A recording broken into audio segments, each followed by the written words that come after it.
The following show contains adult content. It's not our intent to offend anyone, but we want to inform you that if you are a child under the age of 18 or get offended easily, this next show may not be for you. The content, opinions, and subject matter of these shows are solely the choice of your show hosts and their guests, and not those of the Entertainment Network or any affiliated stations. Any comments or inquiries should be directed to those show hosts. Thank you for listening.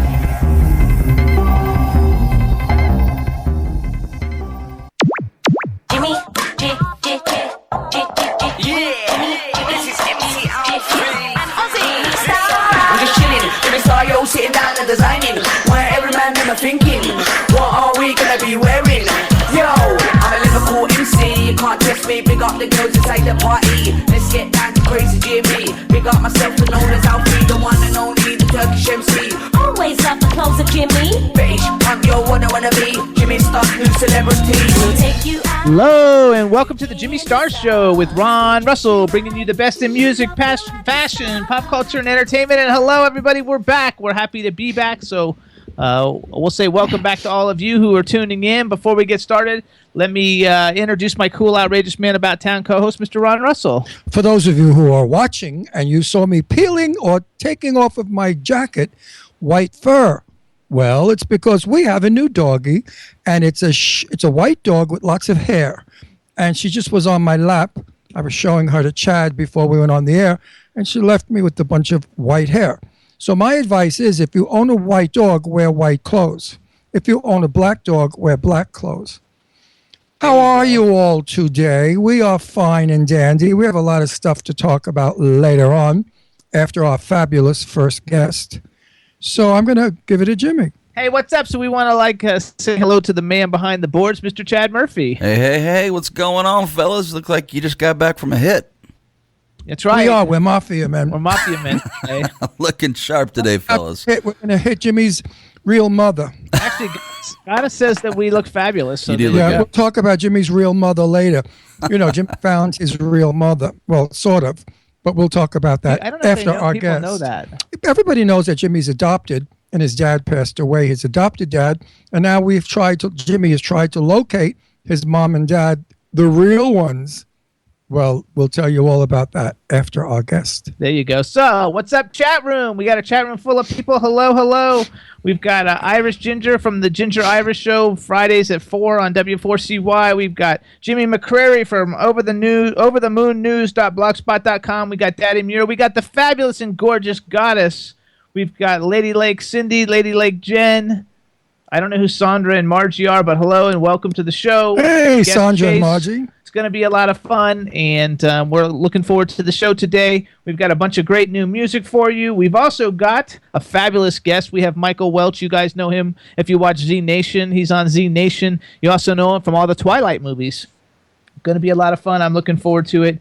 In the meantime, we did get a new dog. Her name is Brandy. And we'll talk about her after our guest. And we'll right show now, it to Jim you. McCary. Hey, Jim, did you love what I wrote on Facebook today? If ever again you do Jimmy Star without Ron Russell, I'm going to get you and cut your couillons off. And that means, bialis. Because that's what it is, and I'm very touchy about it. Because, as you know, I do not get paid a penny for working here. Jimmy considers marriage, you don't have to be paid. It's kind of like slavery. Now that we've discovered who Jimmy is and what his nationality and religion is, of which we'll talk about after our guest, I really want to be known. The only thing I get is my name. And I'm old-fashioned from the olden days of Hollywood when, listing was important. Like then they had a film, Joan Crawford, they wanted her to do the film and she wouldn't do the film. So they'd entice her by saying, the film is with Joan Crawford. Then they'd put and all the co-stars. He says he'll never do it again. He'll be dead if he does. No, seriously, in those days, titling was so important in film. If a star's name was up there before the title of the film, then, oh my God, that was a superstar. Like Clark Gable in What Happened One Night, that sort of a thing. So titling is very important to me, and credit is also.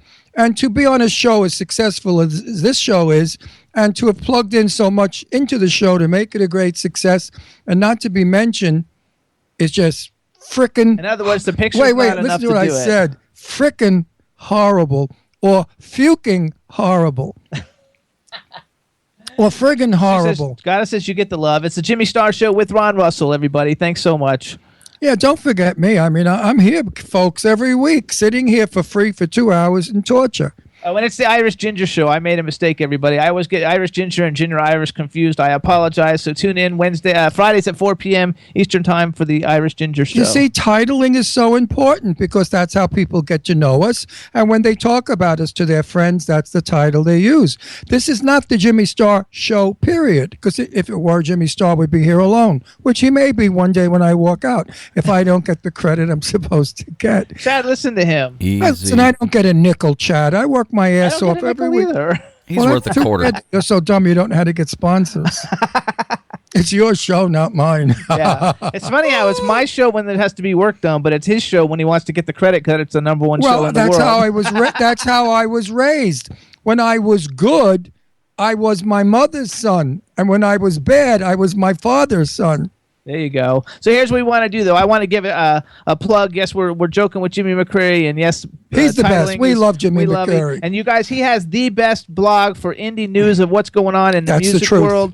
Check it all out. Go to overthemoonnews.blogspot.com or follow him at Jimmy_McCreary on Twitter because he's really fabulous and he does a lot to promote us and we promote him and we want to promote everybody who helps support the Jimmy Star Show. We really do appreciate all of you guys. And for all of you out there who said I should be Donald Trump's vice president, that's ridiculous. I mean, two of us, could you imagine? Donald Trump, as outspoken as he is and frank and sometimes vulgar, and I, as vice president, the country would never be the same. I mean, first of all, I would get rid of all kinds of crap that's going on right now. And as far as drugs go and the people that are bringing them in, it's instant execution. I mean, Trump talks about killing. Watch me. I'll shoot them myself. Listen to you. Say hi to Goddess. Well, for what I'm going to say hi, Don. For what they do to young people with drugs is sinful, how they destroy beautiful young lives. And I've been around long enough and I've been through the hippie era. And I've lost so many friends to overdose of drugs. It's sad. Hey, Goddess, how are you, my cookie? And why did you say on Facebook this morning that you've had it? It's been like a bad day for you? Write in. What's going on, sweetie? I need to know what. The boyfriend gave you a problem? Beat the shit out. Oh, beat the shits out of him. No. Oh, look at that, though. Chad, you hear that? He's like, I'm trying. He's working on his language. Trying. So, Goddess, write in. What's the problem, honey? Why did you write that on Facebook? She just wrote yes, so maybe she doesn't want the world to know. No, yes, he's giving you trouble? Oh, that's okay. Give me where he hangs out. Yeah, right. I guarantee they'll find him floating in the river. Chad, are you there? I am here. Okay, how was your weekend? It was kind of long. We had events for the station. I was doing shows down in Lauderdale. We did like 3 shows, and then we had an event here in Wellington called the Color Fest, where they were blowing off a bunch of Hindu colors and stuff like that. It was all right. It was pretty good. And of course, now I'm on my Lent diet, which I basically gave up all animals, all animal byproducts, sugar, alcohol. What else to do? Oh, and I'm fasting for 24 hours on the Sabbath. So I just went through that all for the last couple of weeks, months, actually. Really? Well, because of the hospital stuff, right? Well, stuff to do with, my problem that we are, eliminating tomorrow. Cool. I go to the doctor and all the tubes that are in me are being removed, thank God.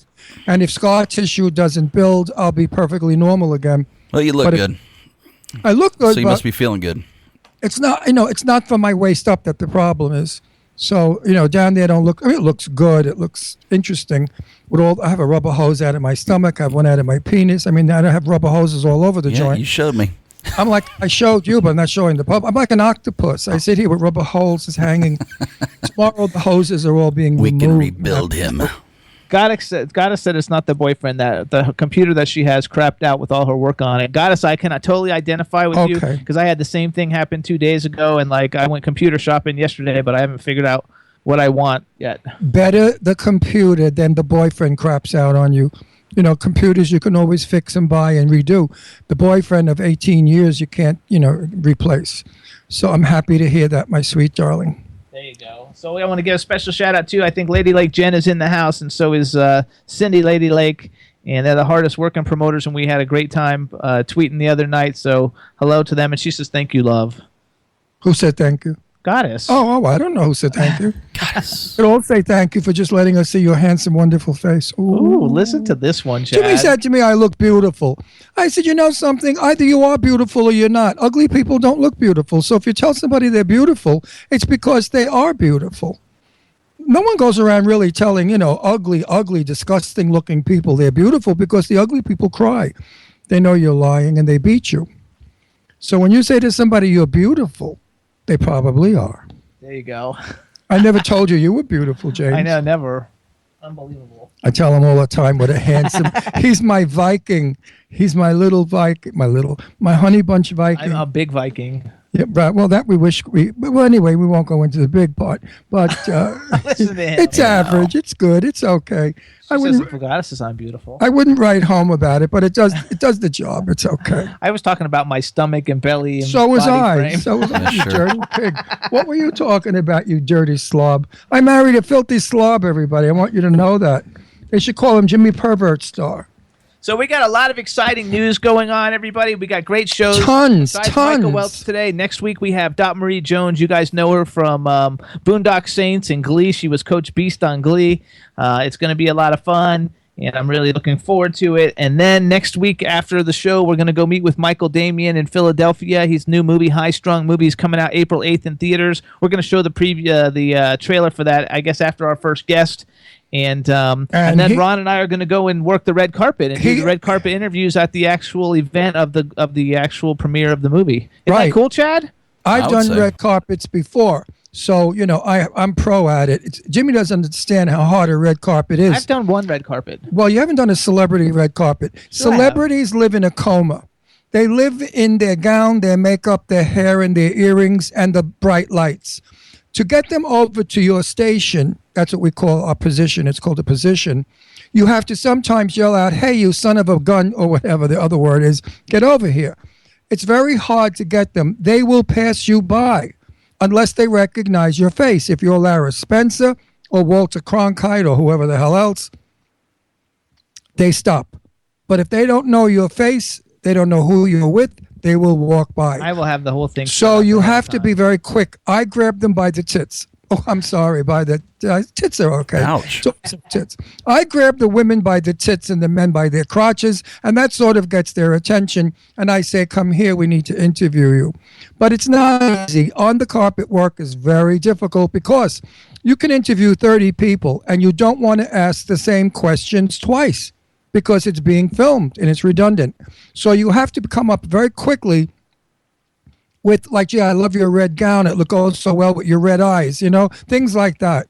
Or, Jesus, that gown is wonderful. Nobody knows you have, like, stunts under your legs or whatever, stilts because you're short. I mean, it's really a joke, the red carpet, but I enjoy it because it makes me feel totally Hollywood. And I do a red carpet. We're going to have a blast. I did the Taya Gill movie. She's queer as folk gal, that played the blonde lesbian. I did her premiere of her movie in L.A., and I did the Palm Springs International Film Festival red carpet, which was a big one, very big event. Jimmy McCurry says he can't wait to see it. Oh, I can't wait to be there either because I'm either insanely nice or totally insane.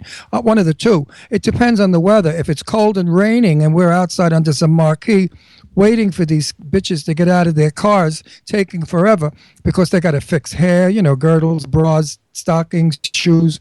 The men have to adjust their packages. There's a lot of guys in this movie. Well, they have to adjust their packages so it looks just right when they get out. You're standing in the rain waiting for these nobody, just actors, and they think who the hell they are, and you got to give them the build-up, like, oh, wow, here it comes, look who's coming, oh, my God. And then I turn to Jimmy and I say, who is that? Who is it? What's his name? He's cute. Well, what's his name? What did he ever do? And then Jimmy turns around and says, oh, he's the biggest star going right now. Hello, do I know? No. You know them if they're from your time. If they're from my time, they come in stretchers and wheelchairs. They don't walk on it. I mean, come on. My day, those old broads, they're lucky they know who I am. They're lucky they know who they are. When I say to them, how does it feel being a star all your life? They said, huh? What's that? Star what? What star? You're an actress, aren't you? Me? I'm an actress? I don't know. Yeah, maybe. That's okay. It's going to be a lot of fun, you guys. The name of the movie is High Strung. It's kind of like a Step Up meets Center Stage meets some kind of like classical music type movie type thing. It's going to be a lot of fun. It sounds fun and wild, and I'm in the mood for wild fun because of the elections that are going on with Donald Trump in the lead and the other people. I mean, they're all dummies as far as I'm concerned. It's a ship of fools. The other two guys, what's his name? Rubin and... I don't even know their name. Rubio and whoever the hell the other two jerks are. I don't know. Years ago, we had presidents that looked like presidents, behaved like presidents, and didn't do a friggin' thing when they got in office, but at least they look good. Now, this screwball Donald Trump is a nut. But you know what? He may be fabulous in the White House. And it looks like, folks, he's going to the White House. So for those of you out there who say, I'll kill myself or move out of the country, get the poison out and pack your bags. Because I really think that Mr. Donald Trump is going to be our next president, good, bad, or indifferent. We're going to be stuck with this nut job. We'll just have to see what he does. He's going to build the wall. I listened to him last night. He's going to build a wall, an enormous wall. I wonder, is he building it himself or like? No, Mexico's going to pay for it. I know they're going to pay for it, but is Donald build it? Is Donald doing it like mortar and brick himself? No. Oh, because he keeps saying, "I'm going to build a wall." That's him. No, he should say, my people are going to build a wall. Well, actually, the Mexican people are going to build a wall. Well, somebody's going to build a wall. But he has such an ego that he has to say, I will build a wall. That's okay. You know what I mean? You got to listen to people when they talk. But you know something? The man has achieved tremendous things in New York City. He's made Florida what it is with the casinos, and he's just a brilliant man who does know how to fix things, and his money talks and bullshit walks with Mr. Trump. So let's hope that he has the guts to go after ISIS and wipe them out the way he says he would do. I mean, other presidents don't talk about that stuff. They're too busy making fun of Trump and insulting him, which annoys the hell out of me. I mean, stop it. It's not a dishing show where who can outdish the other queen, because that's what it sounds like, a bunch of queens up there being evil. So that's my opinion of the world today, folks, and of Washington. We don't have the presidents we used to have, the suave John Kennedys or the wonderful Ronald Reagans that were so smooth, or the disgusting, horrible George Bushes that didn't know what they were doing, sat there doing coke and smiling. But at least they were quiet. Are you done now with your little political hour? That's done with my political thing. Never again, because I couldn't care less about politics. All I want to know is keep the country safe. Don't let ISIS kill any of us, because we're too good of a people to be killed for no reason other than the Bible. Give me a break. Oh. So, Chad. Hi, Captain. I see that we have a caller, but I don't see a video. Mm-hmm. Hey, Michael. Hey, guys. You can't see me? I can't see you. Hit your video button. Oh, for God's sake. Let's see. You've got to be seen. There we go. Here we come. Ta-da. There we go. Hello. All right, so here's what we're going to do, because I got to have a new intro now since we blew that one. Right, we have to do it for our Roku channel. All right, you can hear us and see us okay, Michael? Yeah, I can see you guys fine. All right, here we go. All right, everybody, we want to welcome to the Jimmy Star super actor extraordinaire, Mr. Michael Welch. Hello, and welcome to the show. What's going on, guys? How are you? Fantastic. Well, you're going to introduce me? Yes, before we get going, let me introduce my cool, outrageous man about town, Mr. Ron Russell. Hey, look at you. What are you, 16? Close. And never been kissed? You look like a little altar boy. You're an adorable-looking, handsome fella. Well, thank you, sir. I do look the same as I always have. I'm sick of this show because on this show come gorgeous young men. I look at them, and then I look in the mirror on my way up the stairs from the studio, and I want to shoot myself. You know what it's like for an hour looking at young, handsome people when you're a wretched-looking old man? It's dreadful. You're a gorgeous old man. Thank you. Stop. One day, Michael, when you get to be my age, you'll think of my words and say, gee, Ron Russell wasn't so stupid after all. I will mark that down, sir. Look at you. How cute you are. Now tell me, you got a girlfriend? No, wait a second. I want to ask him the I'm not done. personal. No, you're going to go on and on about his work, and you know how boring that is. We haven't chat room or any of the normal things that have to be done. All right, so we want to introduce you. We do this all the time, so don't worry. This is why people love us, because we're off the wall. Get ready. It gets better. We want to introduce you first to the man behind the boards, Mr. Chad Murphy. Michael does age well. Welcome to the show.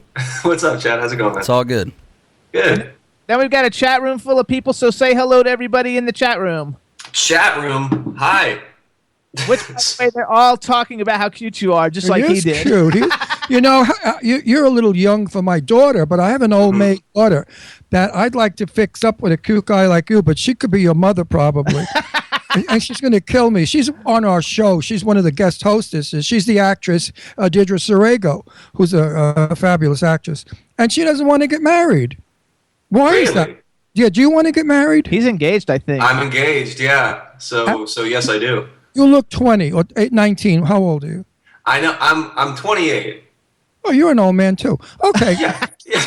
28's no spring chicken. Before you know it, you'll turn around, it'll be 40, and your dick will be limp, and you'll be pissing in your pants. So welcome to the club.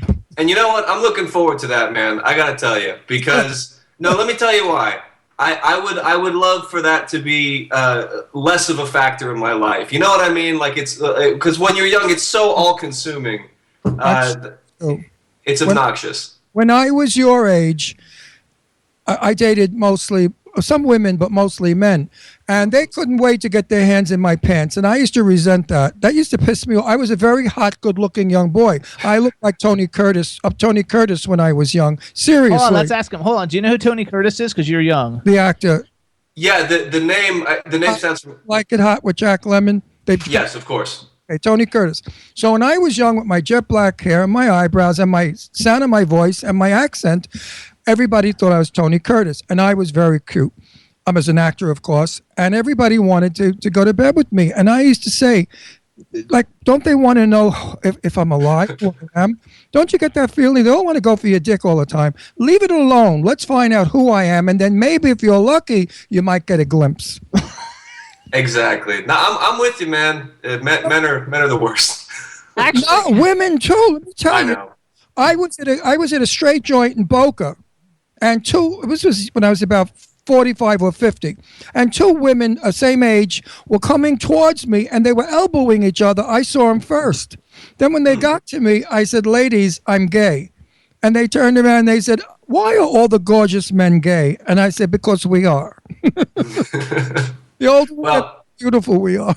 Well, exactly. Tony Curtis got Marilyn Monroe in that movie, if I'm not mistaken. So he must have been a good-looking young man. And I interviewed Tony, and I got to know him well. I interviewed him 3 times, and I loved him. It's my favorite interview. And I asked him, I said, "Tony, I read that you said you were gay." He said, "No, I'm not gay." He said, "I just like sex, and I don't care with who." Right. So how long have you been engaged? I've been engaged since last June, and married. We're gonna get married in November, so we have a good year and a half. Yeah. Okay, now let's get down to business here. As a father, what size ring? What size rock? How big was the diamond? Go back. I'll get you one better next year, honey. No. It was a good one. It's like what was it? It was how many carats? One and a half, I think. That's good. Well, 1.5 is a good start. 28. It's a good start, 1.5. She's 30. It should be a 2.5. No, she'll probably be 30 soon. Yeah. She's younger than he. She's probably 25 or something. How old is she? Young? No, she's 6 months older than me. Oh, see, she's going to be 30 like a year after she gets then married. You better make... Say 40. At 40, you can get her like a bigger one. You better make a few more movies fast. So you I know. The Rock. Exactly. I know it's not a secret anyway, you guys. If you want to find out more about Michael Welch, because I knew he was engaged because I was on his website, you can go to michaelwelchact.com, and you can see everything about him, and it talks about his future, his fiance, who's his future wife. Now, let's clear up something here. You and I resent being taken for our looks and body, that we're always getting felt up. That's when right. you saw your girlfriend for the first time, what did you think? Oh, I wonder what her brain is like. Is that... No. Oh, I wonder. Or did you say, I wonder what her boobs feel like, or her ass feels like, or I'd love to make love to her like now? Listen, when I met her, she was working at a furniture store. She sold my parents a couch. It's convenient. It was perfect. And I like I said, it's I wish women understood the curse of being a guy. I mean, I was the first to. I admitted to her, that. Every time she turned around, I was checking her out. The first time I met her, I mean, it's how it. I'm going easy. They want me to go easy. They keep saying I get too vulgar. I don't get vulgar. I do guy talk. These Go guys for it. talk. Straight guys talk like this when they're in a cigar room. What do you think they talk about? Cartoons? I mean, Talk about like this chick last night. She was so big, I fell in her. I had a nail a board to my ass. Those kind of jokes. Were you hanging out with Henny Youngman or something? No. I'm from Brooklyn, and that's what we're all about. Cool. Seriously, I must know this question for my own nosiness. The first time you saw her in the furniture store, what did you say to yourself? Like, I'm going to marry her? Or, gee, I could fall in love with her? Or, boy, I wish she'd bend over and fluff that sofa one more time. Okay, so at that point, I had just gotten out of a 6-year relationship for about... Ouch. Yeah, about a month and a half fresh. So I was in a mind space to just be like a single guy for like a year, you know. Still. Yeah, and I mean, I immediately thought she was cute, and then we started talking for a bit, and then eventually I mean, I don't know. I went back in and I asked for her number after she sold the couch and everything. So I didn't think this is the woman I'm going to marry. I thought, hey, let's get our feet wet again. And then here we are 5 years later. There was some kind of a magnetic pull. Now, the one you out with for 6 years. It took you 6 years to find out she was a tramp, right? That's right. No, listen. A dumper. Stop it. She was a great girl. We met when we were 18, and then 18 to 24. I think that's a pretty good run. People have a misconception about this. I feel like any relationship that ends, people immediately go, "Well, that was an unsuccessful relationship. That was a failed relationship." I think if a series goes on for 6 years, then that's a series that had a good run. I look back at that, I think that was a great relationship. It's just, by the time you're 24, you're a very different person from when you're 18, and it was time to move on. But I have nothing but positive thoughts about that relationship. When you're 18, you fall in love with your wang. When you're 20, you fall in love with your brain, we hope, in most cases. Not all men. I have friends that are my age, and these old goats still think with their wangs. I mean, they go out and they see a woman. It's like they never saw a woman in their life. Then they're 7 years old, and they're going, "Oh, look at this bitch. Wow, she's hot. Oh, I'd like to give it to her." Give it to her with what? Your dick don't work. What are you going to do? Finger her to death? I mean, come on. Give Grandpa. Move on, Granny Pooh. Go get a nice old lady with dentures and hope maybe she gives head without her teeth. Hold on. Absolutely. Okay, so how long have you been with the future Mrs. Welch? Well, by the time we get married, it will have been 5 years. And how long ago did the first Twilight come out? Gosh, I think I was 20 when we did the first one. So when you walked into the furniture store, did she say, "Oh my God, that's the guy from Twilight," or no? I hate to admit this because it sounds like our relationship was built on rocky grounds, but yeah, that's kind of the impetus of our first conversation. She had just watched New Moon with a friend of hers because they enjoyed making fun of Kristen Stewart. I'm just telling you the truth. That's what she said. Well, we only want the truth here. I would only tell you guys. So she recognized me from that, and then we started talking. She goes, did you know Taylor Lautner? Because he grew up. So yeah, we had a whole Twilight related conversation, and I think she was somewhat of a fan. Because I mean, like, first of all, I have to say, because I researched you now that you're coming on the show, and I really had no idea that you had a phenomenal career before Twilight. I know since Twilight your career has been great. But you were in a ton of stuff, as a youngster and up until Twilight. But I didn't know that until I researched you. And so when you were with the other girlfriend that you no longer with but had a good run with, like that's kind of like when Twilight came out. How did she handle all that and the fact that there's like a million screaming girls? And did that have anything? Everywhere? Did that have anything to do with the breakup? The fact that now you're a superstar and she doesn't maybe look so important to you. No, that wasn't it at all. Yeah, no, it was rough. I mean, understandably, I would be, especially because I was doing the Twilight convention circuit at the time, and we were traveling all over the world, and I've told this story before, but I get up to my room by the end of the night, check my Twitter feed, and it would be, come to room 316, come to room 720, So I mean, that's just the reality of it, man. If you're on stage or on screen for any reason, that's just something that's going to be available to you. I was walking at the mall, and Jimmy picked me up, and he recognized me. He said, "Aren't you the superstar of 1962 black and white television?" And I said, yes, I am. I'm Ron Russell, who's been on Charlie's Angels, McKillen and Wife, and a bunch of other TV series. How did you recognize me? He said, I did pick him up in a mall. He said, I though. recognized you by your crutch. No, I just think because, Twilight, Yeah. let's face it, first of all, give you props. For a great career, you're 28. Twilight is a phenomenon. It's probably in the top 5 franchises of all time in the history of movies. I think it grossed like $3.5 billion or something. It's such a thing to have a role in a movie that's so iconic that all those people who were fans of that are going to grow up with you and follow your career now forever because you were in their favorite movie when they were 13 to 20 or Okay, something. question. Hang on, wait. I just want to be, I forget I'm old. You got to remember, I don't remember too well. I have to get it while it's hot. See it when, wait a minute. Oh, do you think being in Twilight and being so famous for Twilight it's a stupid question. I hate when they ask this friggin' question, but I'm going to ask what I want to know about it. Do you think it's going to hurt your career in the future? Because every time people see, they say, "Oh, that's that Twilight guy." Nope. No, I mean that's a perfectly legitimate question, but no, I feel like Question.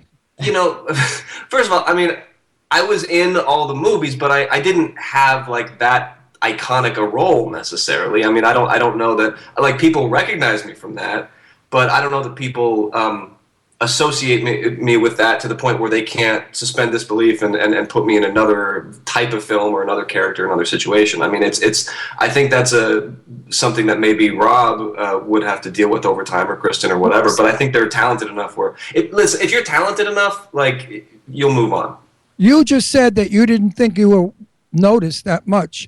Well, who's making all those phone calls to you, my dear friend? Did you have somebody call up and make believe? All those girls that were calling were girls that were fainting from the guy that wasn't noticed in your stupid television show. No, movie. Movie. Oh, it's a movie, Twilight? Yeah. I never watched that show. I know. I have all of them on my iPad. I swear to God, I would know you if you fell over me. Actually, I only know the old bags. I don't know the young kids. I think first of all, I think it's really cool because I think your career has really expanded a lot, and I don't think you've been pigeonholed at all because you've done so many different kinds of diverse films. They're all really, really good. It's funny because I guess I didn't know who you were before Twilight, so some of the stuff you did before, now that I go back, I'm like, oh yeah, I remember that now because I've seen it. I just didn't know it was you. Yeah. And you've kind of like are branching out a little bit into everything because you've done dramas. You're big in horror at the moment with Z Nation. You have a new movie called The Haunting in Cawdor we're going to talk about in a minute. Yeah, what's that? You were in about? All the Boys Love Mandy Lane, which I had a copy of that like 2 years before it came out. It's an excellent movie. It really didn't make a splash at all. I don't know what happened with when they released it, but that is an amazing movie. What is your favorite? Like out of all the different cool things that you've been in, do you have a favorite? Unfair question. That's okay. You can ask. Never. Unfair question. Okay, favorite 3. Top 3. Well, I can tell you, Mandy Lane, what happened there is that, it's first of all, that is a really awesome movie. It's like an old school grindhouse, slasher flick. It's really cool. But it just sort of got caught up in distribution limbo for like 7 years. And by the time it actually came out, there had been such a reputation built up for it that it just didn't quite have the impact that I think it would have had if it had been released right away. A great movie. No, thanks, man. Mm-hmm. Oh, I'm sorry. I want his shirt. I want to know where he got that shirt. Oh, this is French Connection. Isn't this cool? When did you buy it? Recently? No, I've had this for a few years at this point. Oh, see that? I was going to go to French Connection and get one. I love it. I could wear that in a minute. So yeah, that's cool. What size is it? Go back to now. Listen to you. Stop. Medium, I suppose. I could wash it. Do you have okay, maybe like instead of saying what's your favorite thing that you've been in, what's been the best, like, do you have a favorite experience and what movie was it from? I'm going to answer that, but I want to go back to something Ron said earlier because you rarely get an opportunity to speak this openly in an interview, so I want to take the chance. Here we do what we want. Listen, we're unfiltered, uncensored. You could do everything but use the F word because for some reason it makes them uncomfortable. A couple of weeks ago, they said I used it 11 times in the show, which is quite a lot. I agree. That's a bit annoying. Especially when I told our guests, "Oh, F you, who you kidding?" And he was a very famous movie star that everybody, and then guess what? We went down for some reason and we were off the air. And Jimmy said, "Oh my God, he hung up on us because you said F you." And when he came back, I said, "Oh, I'm sorry. Did I offend you by saying F you again?" And he said, "No, not at all. I think you're fun." So I got off the hook with that one. All right, so Okay. go tell us, what is it that you want to bring up? Okay, so when you were talking about how, was it difficult with the ex-girlfriend, with all the girls and all that?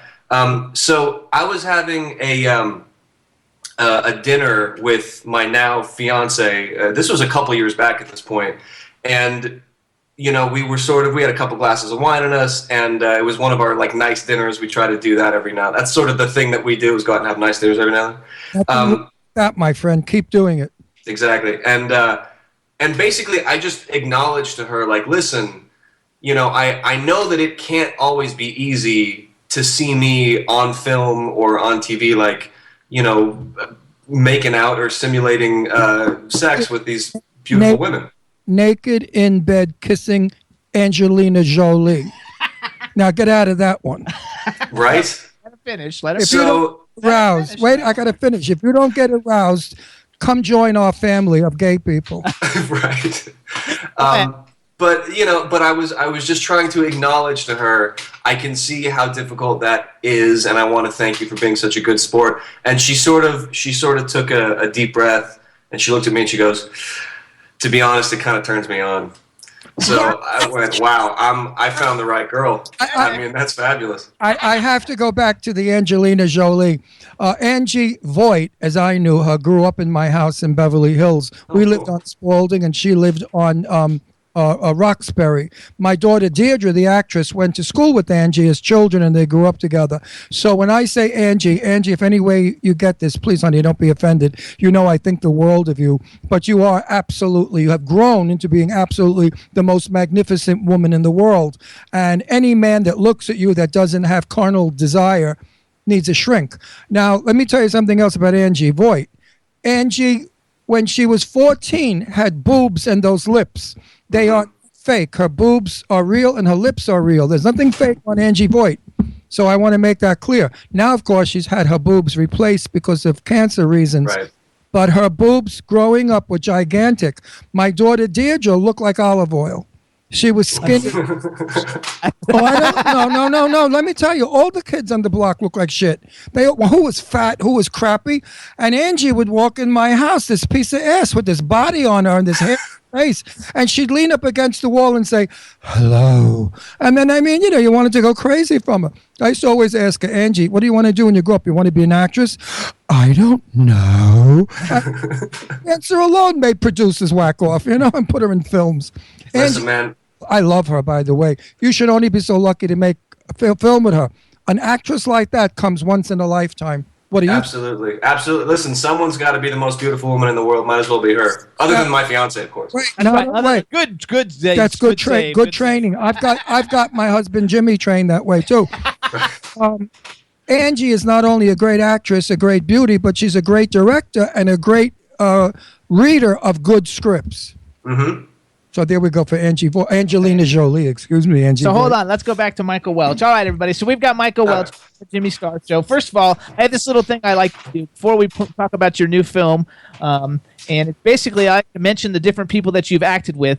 You're 28 years old. The list is incredible. I'm going to run through it real quick if I leave out anybody really important. And this way everybody kind of gets to see how fabulous you are. And I was totally impressed. A man of your age to have these many films under your belt is absolutely incrable. So here we you go, do great. everybody. You're a great actor to get this kind of And background. actually, several of the people we've had on, several of these people I put on the list too because I'm big fans of theirs, and we've actually had them on the show recently. But we've got everybody. If you guys remember and know all these people here, we got James Denton, Kevin Pollak, Shawnee Smith. Who I love Shawnee Smith because I'm a big horror movie fan. I have to throw the Twilight people in there. Robert Pattinson, Kristen Stewart, Taylor Lautner, Michael Sheen, Eddie Izzard. Michael Sheen? That's not the one you're thinking. Oh, not the old man. No. Michael Sheen, the British actor. All right. Who always wins all the awards. Eddie Not my Izzard, friend. Mina Suvari, Amber Tamblyn, Chris Marquette, who we just had on the show recently. Oh, cool. I love him. Chris, Me too. Michelle Williams, Evan Peters, who's a huge star now. Evan Peters from all the American Horror Story stuff. When did I work with Evan Peters? Oh, American Crime. That's right. American Crime, which is a great movie, by the way. Ellen Page, Anna Kendrick, who's like A-list superstar from Twilight. Forget it. Don Cheadle, Ryan Gosling. Ryan Gosling. My daughter's that's like crazy. His daughter's about. favorite. Oh, she only wants to marry him. Joe Montana, who I love. Anna Lynn McCord, who's awesome.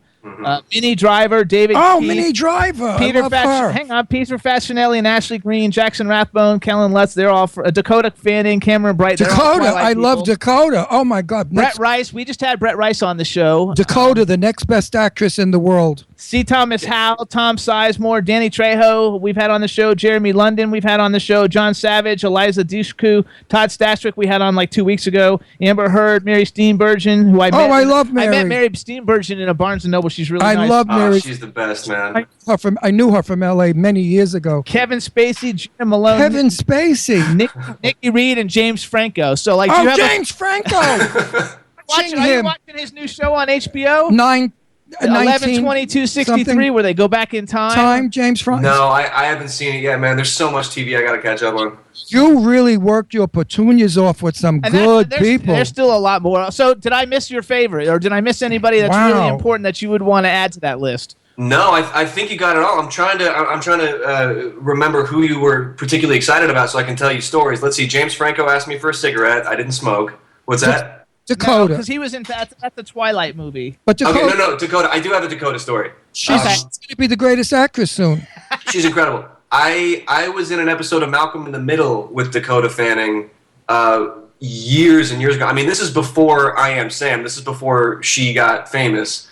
And she played my younger sister in the episode. And basically, she didn't even have any lines. Her whole thing was she went around trying to bite one of the other characters. Like, that was her whole character. And her... and her mom told my mom at the time that, you know what, we've been out here for a while, it's not really working out, I think we're going to go back home. And then like 6 months later, she got I Am Sam and became, Dakota Fanning. Yeah. She's fabulous. I enjoy her work a lot. Jimmy, were you interested in her in one of your films? Oh, yeah, we were thinking about it. Yeah, they were thinking of putting her in the film that Jimmy's producing now, which is in progress. But she declined for some reason. I don't know why she did. It's because we don't have the money yet. That's a good reason. No, well, the other reason is it's a second make of a hit film that sold a fortune of money. And we're not allowed to say it. Who's your favorite? No. We're not allowed Who's your favorite? Do you have a favorite person that you've ever worked with, or someone who you really, you don't have to be favorite, but who did you really enjoy working with? And make it somebody not in Twilight. Right. Well, Kevin Spacey was pretty. I mean, it doesn't get much better than that, man. And he was so nice. I love Kevin Spacey, and he's family. He's gay, and that's what makes him even more perfect. Is that official yet or not? The world knows that. I mean, everybody knows, but is that? I haven't slept with him yet. When I do, I'll let you know. But let me tell you, my favorite actors I've worked with: Sophia Loren. Oh, you know who she is? Of course. And Tab Hunter. Do you know who he is? Tab Hunter, no. A beautiful blonde boy, Tab Hunter, gorgeous guy of the 1950s. I forgot, Battle Cry, a million movies he's made, a big star. And of course, Rock Hudson, I have to say. Rock Hudson was probably the nicest man on any set that I have ever been. He was kind and gentle and good-hearted and good-natured to everyone, even the people that brought him water. Yeah. Of course. So and Maggie, my dearest friend in the world since I'm 19. I forgot her name. Oh, Martha Ray, who we call Maggie. You don't know Martha Ray. I don't know. I know Martha Ray. Yeah. So wonderful, wonderful, wonderful comedian of the 40s. Dear, dear, dear friend of mine. She and Rocky Marciano, when the prize fighter, when they got married, we went to the wedding, and yes, it was the best boxing match we ever saw. They lasted about a week and then they divorced. All right, hold on, go back. So, okay, so you said Kevin Spacey. So how about who's someone who you think would be awesome that you would like to work with that you have not had the pleasure to work with yet? If you could act opposite any male, give us a male and a female of who you think would be great to act opposite. Man, there's so many great actors out there. Female wise, I think. Kathy Bates has always been one for me. Yes, awesome. Great actress. I just think she's supposed to be family also. Yeah. Oh, that's what the rumors are. I don't make them up. Listen. Okay, what about a male? If you could have someone play your father or your brother, or who would you want to Ron Russell, of course, to play his father. If you were going to have to get into a fight with somebody, who do you want to fight on screen? Wow, who do I want to fight on screen? Well, if we're talking younger brother, I mean, I'd love to go Edward Norton, something like that. Yeah, Pretty fabulous. Who wouldn't want Ed Norton? I in it? know. That's one of his favorites. That's my favorite actor in the world. Nobody Yes. does it like Ed Norton. He could do anything. He could That's a play. pretty obvious answer. He could play dead great. But seriously, you didn't want me to play your father. I'm a good actor, and I do play it straight and normal. And I do go according to the script sometimes. Sometimes I really do the script. But I could look like if there are two gorgeous guys like us, we come on camera, they'll say, that's definitely Michael's dad. Oh, totally. I can see it. Of course, you have reddish brown hair and blue eyes, and I have He's black blonde. No, he has blonde hair. blonde hair and blue eyes, and I have black eyes and used to have black hair. Of course, we look alike. I'm Italian. You're Irish. Of course, we look There you alike. go. So are you like Don Rickles on set? You just show up and just say whatever comes to mind? Oh no! What it was I started as an actor, at 19 years old, in a movie with Sophia Loren called That Kind of Woman. I played a soldier. And my acting career wasn't going so far. And people would say to me, Ron, you're hysterical. And I'd look at them like, what's wrong with these people? Why do they think I'm funny? I don't even know I'm funny. I still don't know I'm funny. I just talk a lot and say things that people laugh at. So I decided to take it on a stage. And for 46 years, I worked as a stand-up comic under a different name all over the United States back in the late 50s and early 60s and 70s. And then, of course, I went back into film, television, and now I'm making film still, and I do this show. So he used to have a TV show in L.A. called Set the Record Straight. Yeah, where he interviewed all the legends of Hollywood. Yeah, for Time Warner cool. Cable, it was very famous. I interviewed the legends, the great Jane Russells, Lauren Bacall, Cliff Robertson, all the great stars of yesterday. So I've done pretty good with my career. I found one thing that I have to pass on to you. Don't stick to one thing in our business. Be versatile. Sing, dance, do drama, do comedy, stand on your head. Do whatever you can, because somebody's going to want one of those personalities for something.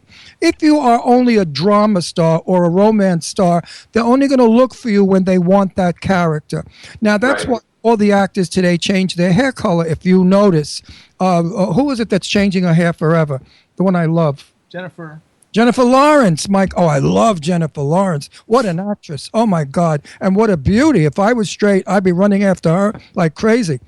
But Jennifer Lawrence is a blonde, is a brunette, is a redhead. The reason they do that is to not be typecast in one character. Sure. They want people to see them as diversified as they can.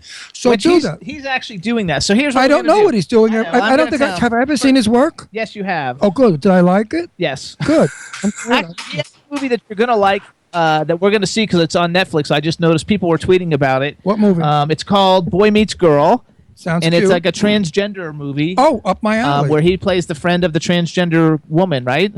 Yeah, it is. As far as I know, because I did some research on it, the world's first and only classically structured romantic comedy starring a transgendered actress. Yeah, I saw that movie. No, we didn't. Did you? Seen that movie? I didn't see it. It's yet. about you going cross country in a car. No. With her, and you're her son. No. No, this is a young transgendered woman. It's called Boy Meets Girl. It's on Netflix, so we're gonna watch it. I'm definitely gonna watch it, and I'm gonna somehow text message you or tweet him or Actually, everybody tweets about it. So he's done that, which is please twat me. I'm gonna twat you. He's tweet you. Some of the movies that I like, everybody, that you guys should see, and then we're going to talk about his new movie. Obviously, you got to go see all the Twilight movies. It doesn't matter how old you are; they're so much fun. I enjoyed them. I thought it was a television I have all of show. them on my iPad. I watch them all the time. I skip though to certain scenes. I just like certain scenes. I like thought to it was a watch them. TV show. I know you did. You got to see all the boys. But wait a minute! Don't brush me off like that, or else tonight when you're looking for Nookie, you're gonna get kicked out of the bedroom. I hate when he's mean on the show, and then at night he's so sweet. Is your girlfriend like that? A bitch sometimes, and then she turns around and she's sweet. He doesn't have a girlfriend. He has a His fiance. Well, you're my husband, so did you know Jimmy and I were want to go married? through all this. Yes, he does. Yeah, I do. I want to go through all this because we're running out of time. I had a aneurysm in the brain, and I didn't know where I was, and I married him. There you go. Wait, you guys. Michael's got a great body of work, you guys. Check it out on IMDb. It's super great. But don't get rid of him. I like him. I'm not getting rid of him yet. We haven't talked about his new movie. Let him stay on as long as he wants. But I want to talk about some of his other works. You guys need to see All the Boys Love Mandy Lane. You need to see The Last Survivors. It's also got Boo Boo Stewart, who was also in Twilight. An American Crime. Z Nation, the zombie television series that's on TV that competes with The Walking Dead, kind of, but it's way different, and it's really cool. Are you in all the seasons of that? I think they're on the second or third season. I just started watching it. Okay, well then I'm not. I mean, I can't give you any spoilers, but I'm in the show. Yeah, I know you're in because IMDb says 13 episodes. So I really think. Well, there you go. I really think I have to keep an eye on you because I think you're going to become something very great very soon. With a work record like that, my friend, people in Hollywood are noticing and knowing what's right and what's good and what they want. You have that sort of luck or talent or something that stars have.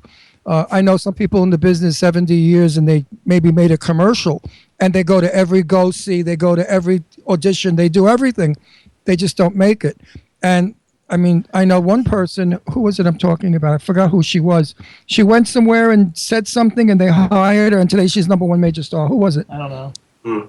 I can't think. Either way, hold on. It's a woman. It's a woman wing. Okay, but let's Jane Russell, the famous movie star, broad woman, legendary Marilyn Monroe, Jane Russell, gentleman. Yeah, of course. So she was my dearest friend in the world. We hung out together for years. We're buddies. In fact, I named myself Russell after her because I love her so much. And Jane told me, she said, I was in a Christian camp at 19, and they walked over and they grabbed her and they threw her in a movie. Howard Hughes did with her cleavage, and she became a star overnight. She said, I never even knew what I was doing. I had never made a movie. I never knew anything. She said, next thing I know, I'm in front of a camera, and they're shooting, and Howard Hughes is shooting me. So it can happen that way. So hold on. So let's go, though. So you got a new movie. It's coming out March 11th. It's called The Haunting in Cawdor. It's got Carrie Elways. Is that how you pronounce his last name, Elways? Elways, yeah. Who's everybody? You guys know him from the first Saw movie. He's freaking awesome. He's a horror movie icon. I love the fact too. I just want to commend you again. The fact that even though you're doing horror, you're doing some of everything. So you're not getting typecast in any one genre. So important, very, Michael. very, very, so very terrific. Important. Don't be a one-trick pony. So you got this new movie, A Haunting in Cawdor. It's coming out March 11th. Can you tell us kind of like the plot? Do you know the plot? No, he can't. The plot. Yeah. Tell the plot. Yes, you can tell us what it's about so people. Did you know you lose more audience that way? A lot of people won't like it. Let them go and find out when they sit down. Okay. So here, that's a good point. That's a good point. But here's what I can tell you. It is Shakespeare infused into a modern day psychological paranormal creep fest.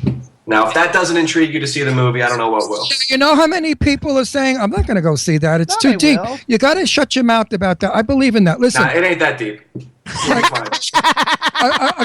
A producer friend of mine in California, his name is Gallo. Gallo produced many, many big motion pictures. I don't know if Gallo's still alive or where he is or if he's still working. I can't think of his first name, but you might know the name Gallo. Vincent Gallo's dad. It's Gallo. Oh, yeah. Very important name in Hollywood. His son's now working. And he said to me, never, never tell anyone what your film is about because you'll lose half your audience. You have to. We're going to play the... Wait a second. That's interesting. Well, how do you promote a film then? You have to promote it in a Sly Fox way like Alfred Hitchcock did Psycho. Stab, stab, stab. Come see it. Boom, boom, bang, boom. Oh, the first Saw did that too. It didn't really tell you a whole lot. If I you want to play a game? Wait, if I hear a movie's about a prize fighter, I won't go. I hate those movies. Or if I hear it's about a horse racing film, I won't go. I hate it. If I hear it's about dogs, I'm there. So you're going to lose. Well, I'm a horror fan, so I love it. So here's what we're going to do. So Chad. Better off not talking about your film, just talking about how wonderful it is, how fabulous. Well, actually, his publicist brought us on to talk about the film. I know. But you know what? A smart marketer never sells the goods until he knows who he's selling it to. Okay, so say it in general. We're gonna show the trailer. No, for first everybody. of all, he did a very good job. I know he did because he didn't tell us anything. Right. He said a lot of words, but he said nothing. I still don't know what the frig this film. Hey, that's the key behind Hollywood, man. Good. Michael, Nothing of substance. No, you did a good job. So- good job. Hold on one sec, Chad. Hi, Captain. I want to go see Chad, it do you, now. do you have the trailer? Absolutely. All right, so here's what we're going to do, Michael. Hang on the line, but what I want you to do is you introduce it for us. We're going to play the trailer for everybody so they can watch it, and then we're going to come back and talk about it for a minute, and then we'll let you go. Okay, sounds good. So just You don't have to go. Let him stay. He's fun. I like him. Okay, go ahead, Michael. all right, everybody. This is the trailer for A Haunting in Cawdor coming out to theaters March 11th, and it'll also be released on all the major VOD platforms. So check it out, and I hope you like it. How was that, Ron? Good. Very good. Excellent. Get off the bus? Here we go. Like strip teaser. Don't do. Yeah. Visiting friends? No, working at the Barn Theater. Hi, well, welcome to Cawdor.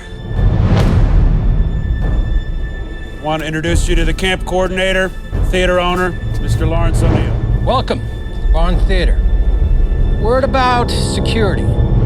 As you can see, there are no fences here, no barbed wire, no watchtower. That's because they're not necessary. We're over 20 miles from the nearest town. You will be caught, so put the idea of escape out of your minds.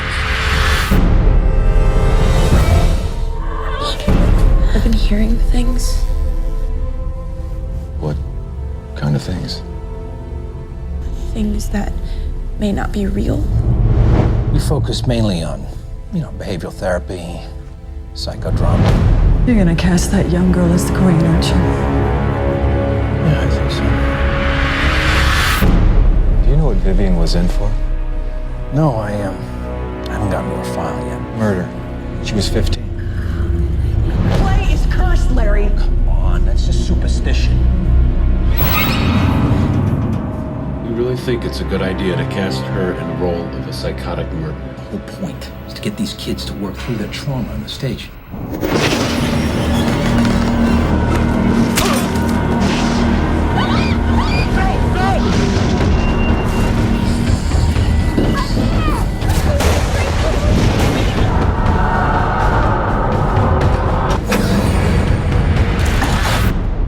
We're all going to regret this.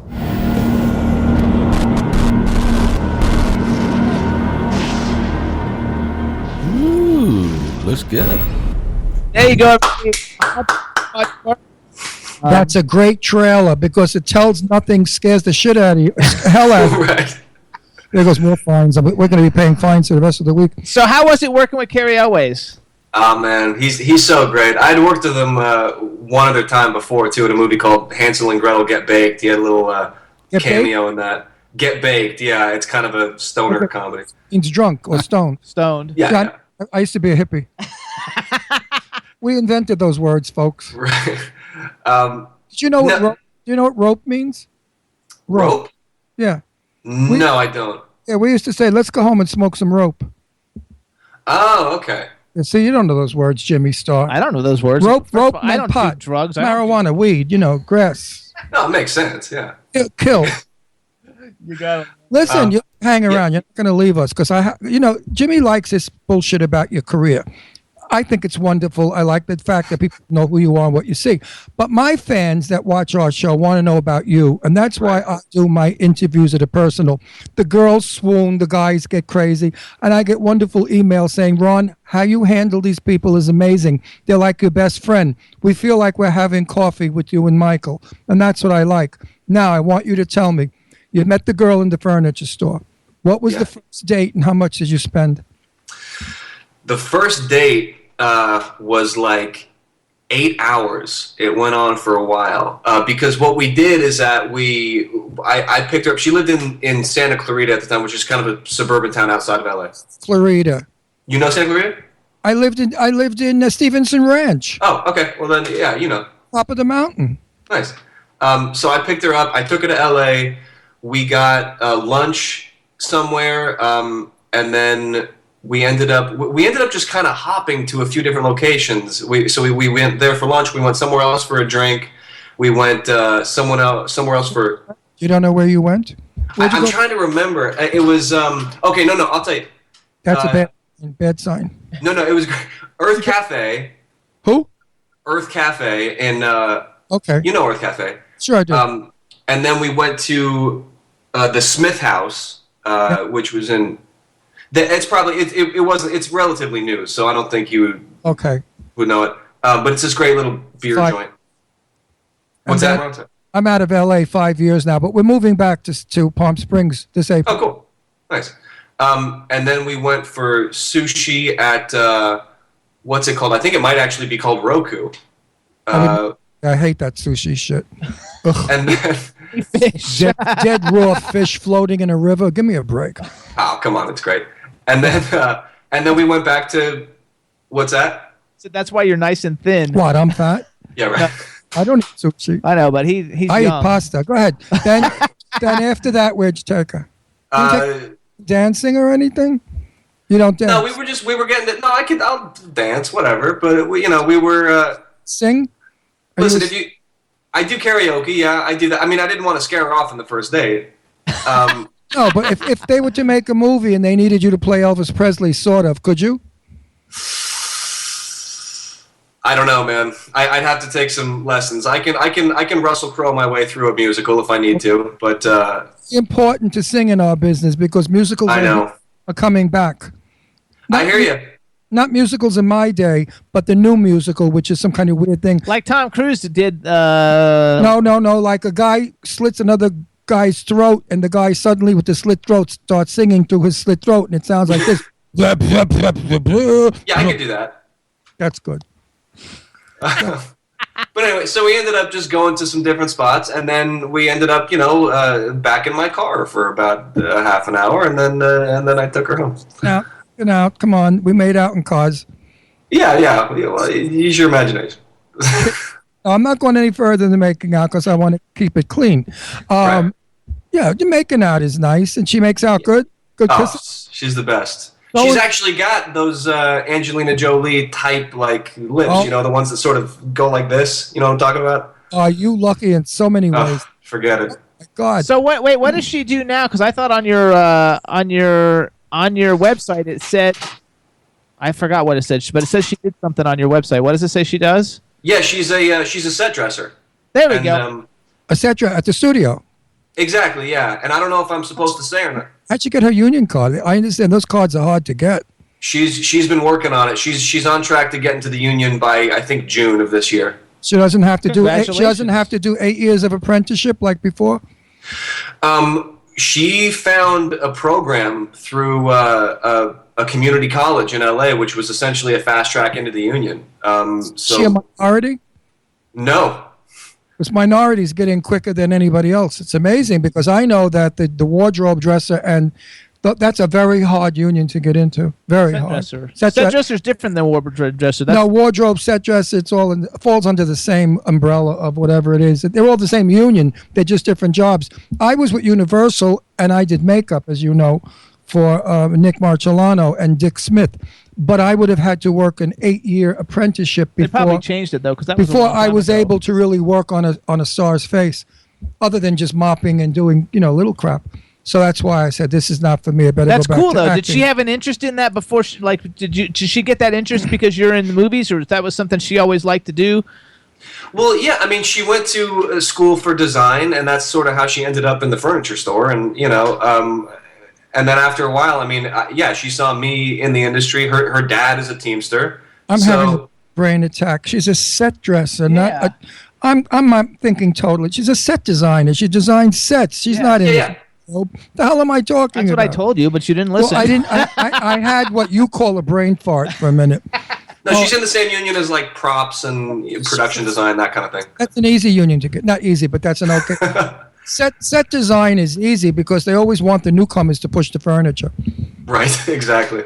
To do the dirty jobs they don't want to do. Like, hey, could you go on the ladder and go up there and fix that chandelier? The bulb is out.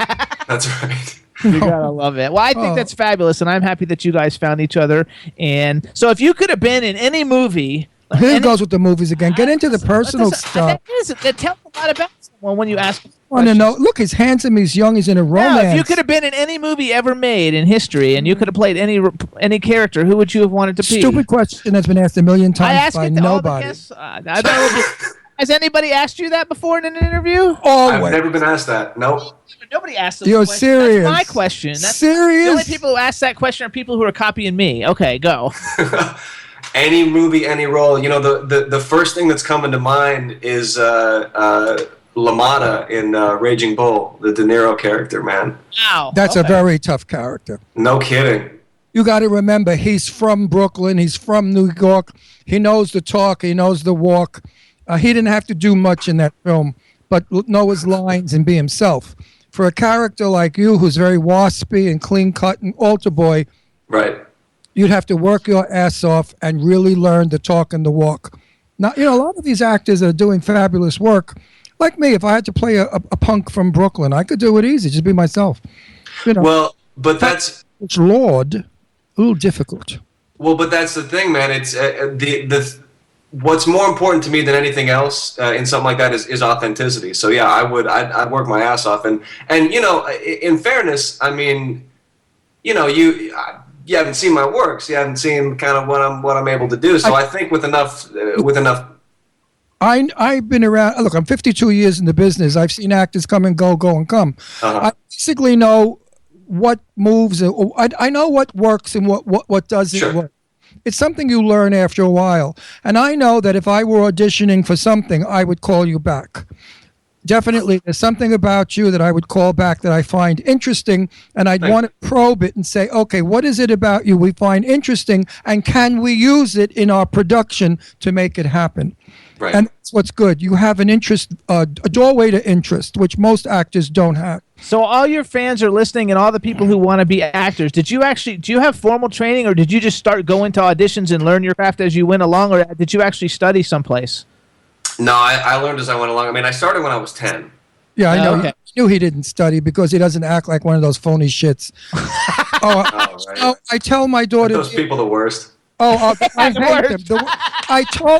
I never allowed my daughter. My daughter Deirdre's been acting. She's made about 7 or 8 films. And my daughter, I told her, Deirdre, don't you ever take an acting lesson because Daddy never did. It ruins you. It takes away whatever natural juices you have or sugar coating. What does she do now at this age? She's in an acting class. And I said to her, so what does the teacher think? She said, well, he put me to the head of the class. He said, I'm the best of all. I'm the most professional. I said, doesn't that tell you something? You don't necessarily need an acting teacher if you got what it is. And I think going to an acting class can absolutely kill, the instructor can kill the very thing that will make you a superstar. Like Angie didn't go to acting classes. She was an actress when she was 14. There you go. You know what I mean? I mean, just some people are. What about the, like? I know, but sometimes you have to. Like, do you ever have to do accents? Like, what if you have to do accents? Somebody has to teach you. You have to have a. It's a talent. You have an ear for it. Can you do you do voices in any of your movies? I do. In Boy Meets Girl, I'm Southern. Okay, we're gonna do that tonight. Okay, cool. Definitely going to let you know what I think. How many years ago did you do this film?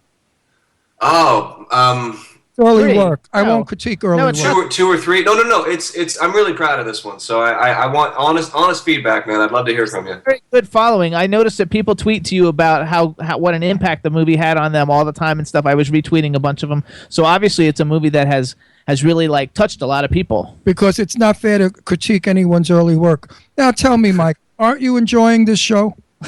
This show? Oh, it's the time of my life. What time is it? I mean, wait a minute. Isn't it fun? Don't you feel like we're all buddies sitting in a bar having a beer with some pretzels? I mean, don't you really feel comfortable? I prefer this over any other stuff. This is the kind of stuff that I listen to. So, right. You know, why wouldn't I also want to participate in this? It's far more interesting. I agree. If I did an interview, and your next film will be, let us know, Michael. I mean, who the fuck oops, I go away with another fine. Oh my God. iHeart's going to crucify me. We're iHeart Radio, you know. Also. Okay. Do they really fine you? Well, that's what not right that's now, what our network is threatening us. We're getting bigger, and we're getting a lot of people like listening. Yeah, do you know who? Do you have any idea who we are? We know all about you. You don't know about us. He said he listened to our show. Oh, good. Then you know how crazy we are. We're the number one. He knew about you ahead of time. Yeah. We're the number one. What is this shit called? Web show in the world. We are. We're big shit, buddy. Woo-hoo-hoo. Hey, listen, man. I can tell. I mean, you know, anything Jimmy Star related, promoting the fact that I was going to be on, got like 2,000 retweets. So I see the power, man. It's all right there. We have over 10 million listeners and viewers, so you're going to be all over the place like caca. But And by the way, may I say something to iHeartRadio? If the fact that you're getting popular is indicative of what got you to this point, so I wouldn't start censoring like what made it popular in the first place. Like, don't start making adjustments to the show just because you have a bigger listenership. You got the listenership because you do what you do. I agree, but many of we have so many stations that carry us throughout the world, not the country. Some folks are offended by my language or my conversation, so what I say to them is, get the fuck off the air. Don't listen to us. Right. We don't need you. We have 10 million people. iHeart and, of course, what is our station? W4C. W4CY that I've been with for like 3 years now. Dean said, Guy, you have to clean it up. They're complaining. You can't use that language. Once in a while, he's got a filthier okay. mouth than I am. His show's called The Pipe Man, and his show is filthy. It's not. You never listen to Pipe Man doesn't curse. No. In real life, all he does is curse. I know, but that's only in real Every life. other On the radio, word's a he's curse. different. I mean, he cleans up on the radio. Everybody does because you can't do it. You get in trouble. I don't. I'm 75 years old. I've earned the right to be who I am and say what I want. And if they don't like it, let them kick me off, because there's always somebody out there that's going to want me because they know what I did for this show and what I could do for my own show. So there you go, everybody. I'm independent. I'm like Donald Trump. I don't give a shit. I say it, you don't like. Listen, don't you agree with that? If you're saying something and somebody says, excuse me, I object, what do you say? Then don't listen. I think being offended is one of the stupidest human reactions that we have. I agree 100%. Unless it's really mean, evil, downright rotten, horrible, corrupt crap that they're saying, like, I wish you cancer and stuff like that, then you got to beat the shit out of them and kill them. But anything other than that, roll with it, laugh with it. It's meant in fun. It's called theater and entertainment. And when you open up your laptop and come on to our show, you want to be entertained. And if I offend you, too fucking bad. Mm-hmm. I think that's 3 now. I think you have a window for 8 more. Don't think I'm supposed to only allow 4, I think. So before we go, I'll throw my last one. No, but really, don't think when we go off the air, they're not going to hold us on and say, Ron, you did it again. You said 4. Blah, blah, blah, blah, blah. They yell at me all the time. I'm so abused in the chat room. They're saying it's only language, so there you go. Of course, and you know what that F word means: fornication without somebody's ass. I mean, something like that. What does it mean, fornication? Fornication under the consent of the king. So what's so dirty about the king? We got an F under the king. So F the king. I mean, what's the big deal? All right, here's what we're gonna do. Bastard. We know what it is. It's a thing without a father, and a bitch is a thing without a mother. Here's where we're gonna go. All right, everybody. So this is Michael Welch, you guys. He's got a brand new movie. Hunting in Cawdor. It comes out March 11th. Check it out. If you want to find out what he's doing, check out his movies on IMDb. Lots of them are on Netflix, his TV shows. Watch Z Nation. Go to michaelwelchact.com and you can find out what's also going on with him. And he's on Twitter. It's really him on Twitter. So follow him. He's at Michael, MichaelWelchact, right? That's it, man. So follow Michael Welch Act on Twitter. I almost did your Skype by mistake. I was looking on my note. I was like, no, that's not right. I don't want everybody calling you. So are we signing off with Michael? Yeah, we're signing off. Michael, sir. I want you to know, I have a very small list of favorite people we've had on this show, and you've made that list. I think you're a wonderful, young, healthy American male. Show the world and others what it's like to be a young, healthy American male. I wish all the young people follow you and look like you and speak like you and think like you, because you are a credit to your generation. And please come back on our show. And if you need an MC for your wedding, I gladly do it for free. Well, clear the room, and you'll only be there with your bride, but you can.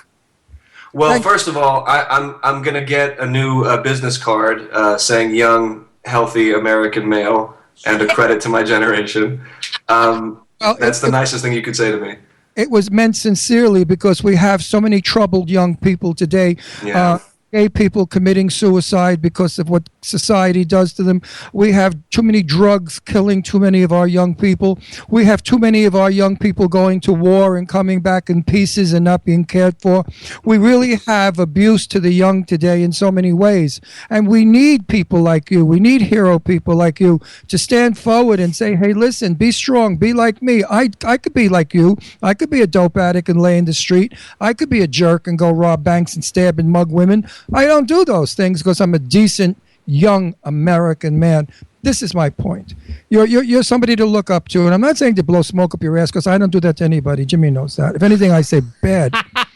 No, I really mean it. I think Donald Trump would adore you, and he would hold you in his arms while he was talking to people and said, "This is the America I want to bring back, ladies and gentlemen." Well, as long as he takes me to Mar-a-Lago afterwards, I'd be fine with that. I've been to Mar-a-Lago, we've been there. and I've met Donald. I met Donald. He was doing a $50,000 membership to Mar-a-Lago, and my friend Perry Winkler, who had like 4 or 5 husbands, was looking for another one. And she said, let's go to Mar-a-Lago because they're all multimillionaires that are there. When we got there, the old man was sleeping, and she's a hottie-toddy, so it didn't work. We went in the library where other people were, and Donald was milling about speaking to people, and he came over and he spoke to us. And he was very gentle, very kind, very, very, very a terrific guy, like down to earth, Joe Blow from Brooklyn. And then he said to us, what would you like to drink? And I said, I'd like a vodka, whatever. And my friend Perry so stupidly said, I'd like water. I'm thirsty. So this came. Now, driving home, I hear Perry scream in my car. I said, Perry, what's the matter? She said, whatever. I can't believe Trump asked me what I want to drink, and I said water. I didn't say Dom Perignon. I'm slipping. Said, oh, my girl, you are. You don't know how to hustle those rich guys anymore. Trump, in my book, was a sweet, nice guy. What will you do as a president? God only knows. Right. No, I've heard that. I've heard he's lovely one-on-one. Yeah. He's down to earth. He's a regular Joe. He doesn't put on airs. He doesn't act like I'm rich. He's a really nice fella. I liked him personally. As a president, well, if we really have to fight ISIS, I would like a crazy bastard like Trump to be at the lead because he's nutty enough to blow them all to pieces and get rid of them and kill them. Whereas the other presidents, I'm afraid, are afraid of oil, afraid of this, and ISIS will destroy us eventually. God forbid. Never happened. We're Americans. We beat everybody's ass. Yay! All right. That's what we got to do. So we want to thank you for coming on the show, everybody. Again, go to michaelwelchact.com. Check out all his movies. He's fabulous. We really do want to thank you. I'm sorry we kept you on a lot longer, but we had a great time. No, you were our fabulous. audience. It was fun, guys. We wish you all the best and the best in your wedding and in your marriage. Yes. Meanwhile, and in the chat room, you should read the comments. They love you more now than when you first came on because now they know who you are, not just your screen persona. They know Michael, the nice guy that met a girl in a furniture store and is getting married, just as regular as my audiences are. No Exactly. no baloney. That's right. We love it. So thank you so much. Also, I should just say we want to thank October Coast. I guess they're the publicists for A Haunting in Cawdor, for helping set this whole thing up. We want to thank you again for coming on the show. Say hello to your beautiful fiance. Have a great time with everything. And if you ever have anything you want to promote, let us know. We'll bring you back on. And Awesome, guys. I know a jeweler in Brooklyn who can get you a 2 carat at a good price. But I went straight downtown to the Diamond District. I got something wholesale. Don't worry. I know what I'm doing. Good for you. That's me. Thanks, Michael. Have a Bye. good one. Bye. Thanks, guys. Really appreciate it. Bye-bye. Great meeting you. You too. Nice. What a terrific American he is. Young American. It's a pleasure. Such a pleasure for me to see people that remind me of my generation. In my day, all the guys were like this. Clean cut, down to earth, met my girl in the furniture store. Hardworking. Took her to a restaurant, then I made out with her in a car. That's everything that we did. There was nothing off color or terrible. He's a nice fella. I really enjoyed this interview tremendously, folks. It was a fun interview for me as well as I hope it was for you. Now we're going to talk about first. No, we're going to take a music break. Oh, why are we doing music? Because I need to do music. Are we playing Angie's Love? No. When are we going to play Angie's we Love? We got to play the new Shane single for everybody. Yeah, but I want to hear Angie's Love too. It's not on the list today. There's no video for it. We have to only. You've got to listen to B. Angie B's a song called Love. My favorite. We have to play songs that we have videos for so people can watch the videos. Oh, so she doesn't have a video, so we're never going to play her song? Eventually we will. but not at this moment. That's bullshit. So first of all, Chad, you got it all ready? Aye, First of all, Captain. give a shout out to everybody in the chat room. A lot of new people joined the chat room during the interview. What's up, Dave from Stars Now UK? I don't know who else. Chinzia's in the chat room. Hi, Stefan Chinzi. Bell. We want to give a shout out to Stefan Bell. And right now, you guys, Shane Layton, last week we weren't on the air, but her new single, Dream of You, came out last week. It's got a video. We're going to play it. Chad, you got it ready? Hi, Captain. All right, everybody, available now on iTunes. The name of the single is Dream of You, and here's the video. Enjoy.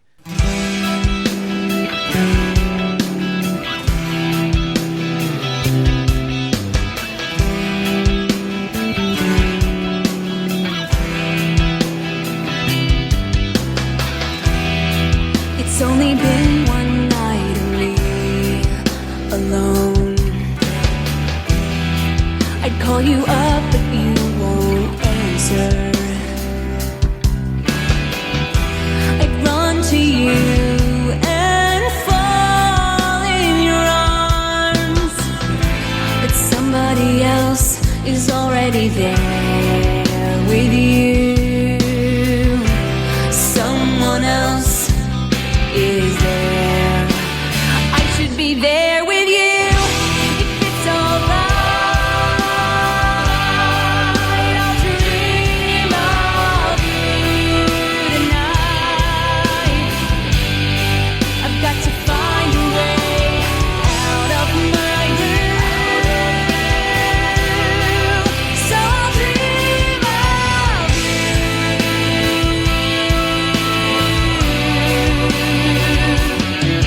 tonight.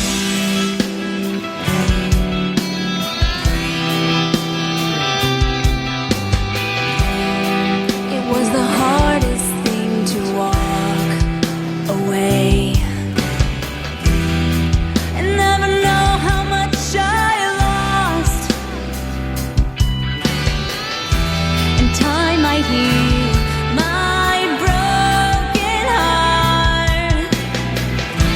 It's just right now that I really need you. It's just right now I need you. Oh God, I need you. If it's alright, I'll dream of you tonight. I've got to find a way out of my room, so I'll dream of you.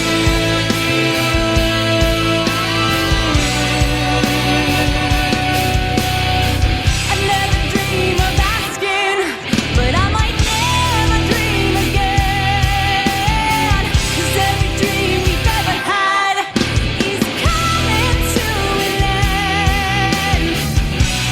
So no matter what you say, I'm gonna dream about you anyway.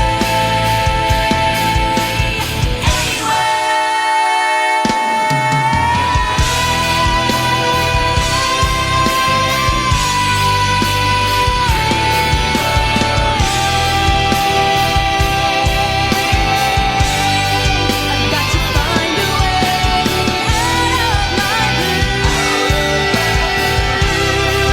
so I'll dream of you. I'll dream of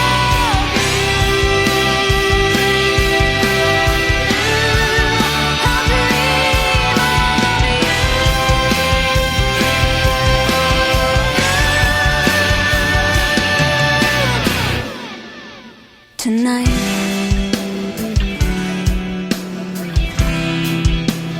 Dream of you tonight. Tonight. Dream of you tonight. Woo! That's Shane Layton, everybody. The name of the song is Dream of You. It's available now on iTunes. Please go download it, get it. It's worldwide available.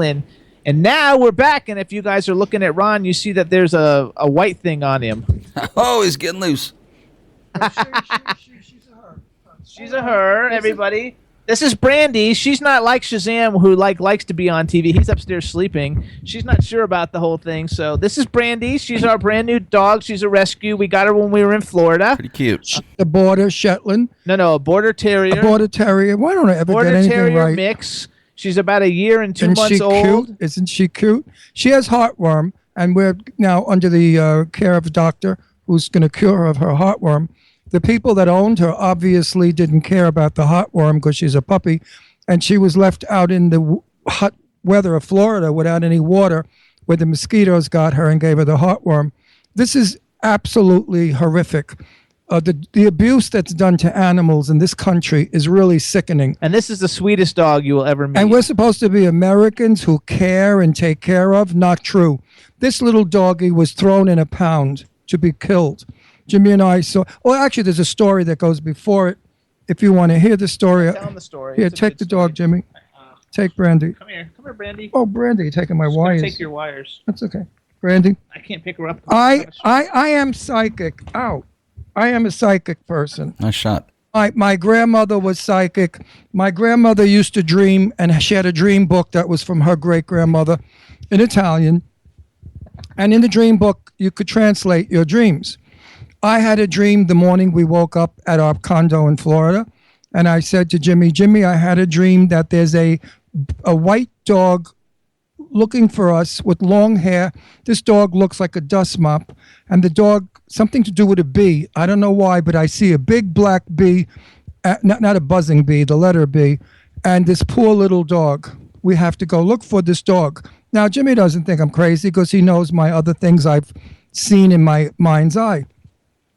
We went to Big Dog Ranch where we got Shazam, and they said, no, we don't have any small dogs, but we have a place we could send you to the pound in some town in northern Florida, Palm Beach area, where they have little dogs. And Jimmy and I went, and we walked through the kennels, and suddenly I came to a cage where there was the dog I saw in my dream to the description, and above her head was the big black letter B. She was in cage B. So I said, okay, pack her up, let's take her home.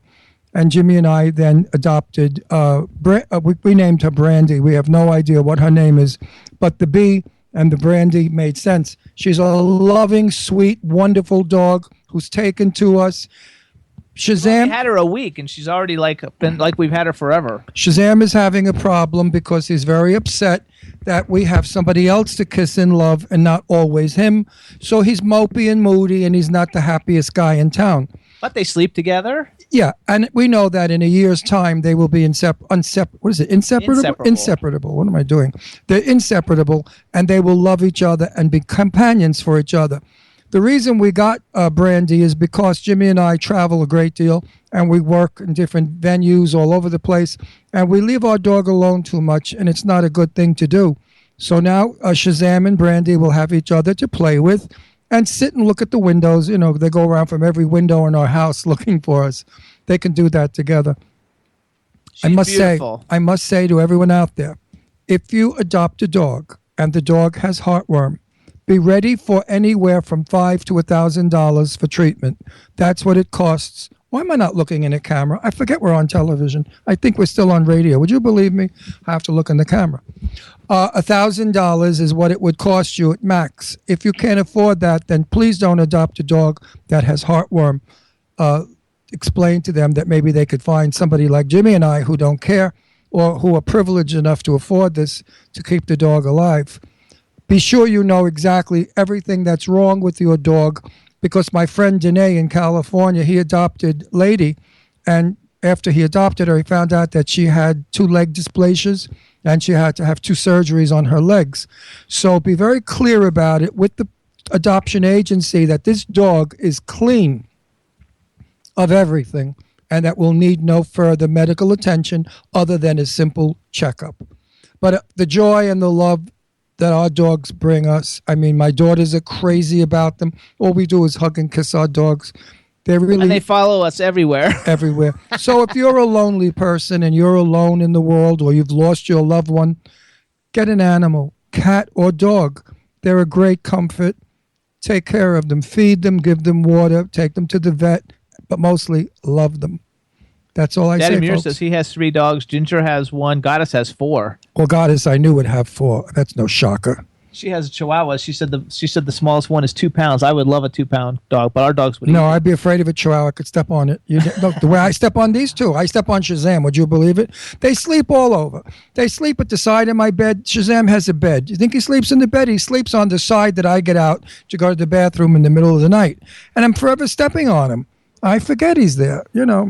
So as long as he's a Chihuahua. Anyway, everybody, if you're looking for a dog, it is really, really nice to go and go to the pound and try and save one. There's lots of dogs that need homes. There's lots of cats that need homes, and they show you so much love because they've been treated so poorly that they're so grateful to have a great place to live in, a nice home, and it really works nice. And when you do good, you feel good.